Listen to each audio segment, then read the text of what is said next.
জুলাই গণ অভ্যুত্থানের কর্মসূচি ছিল আওয়ামী লীগ সরকার উৎখাতের মেটিকুলাস ডিজাইনের অংশ।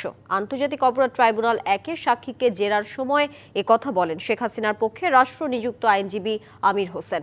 এ সময় এই মামলার ৪৮তম সাক্ষী আলী আহসান জুনায়েদ জবাব দেন, বলেন আন্দোলনে কোনো ষড়যন্ত্র ছিল না। এছাড়া হেলিকপ্টার থেকে আন্দোলনকারীদের উপর বোমা নিক্ষেপের নির্দেশ নিয়ে হাসানুল হক ইনুর সঙ্গে শেখ হাসিনার ফোনালাপ এবং ফরেনসিক রিপোর্ট ট্রাইব্যুনালে জমা দিয়েছে রাষ্ট্রপক্ষ।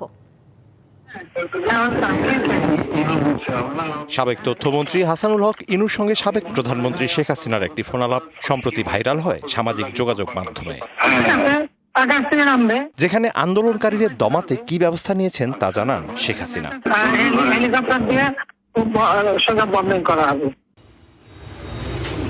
রাষ্ট্রপক্ষের ৪৯তম সাক্ষী হিসেবে আন্তর্জাতিক অপরাধ ট্রাইব্যুনালে আসেন জুলাই যোদ্ধা ও শহীদ সৈকতের বোন সাবরিনা আফরোজ সেবন্তী। তার জবানবন্দিতে উঠে আসে শেখ হাসিনা ইনু ফোনালাপ প্রসঙ্গ।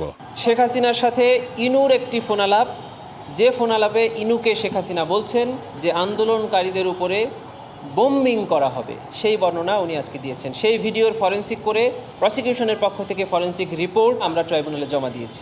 হেলিকপ্টার এবং ড্রোন ব্যবহার করে স্টুডেন্টদের লোকেশনটা যাতে নির্ধারণ করা হয় এবং তাদের উপর লিথাল ওয়েপন ইউজ করা হয় এবং যাকে পাবে তাকে যাতে মেরে ফেলে, এই ধরনের কথা সে বলেছে। সূক্ষ্ম ষড়যন্ত্রের মাধ্যমে আওয়ামী লীগ সরকারের পতন ঘটানো হয়, আসামি পক্ষের এমন অভিযোগ অস্বীকার করেন রাষ্ট্রপক্ষের ৪৮তম সাক্ষী।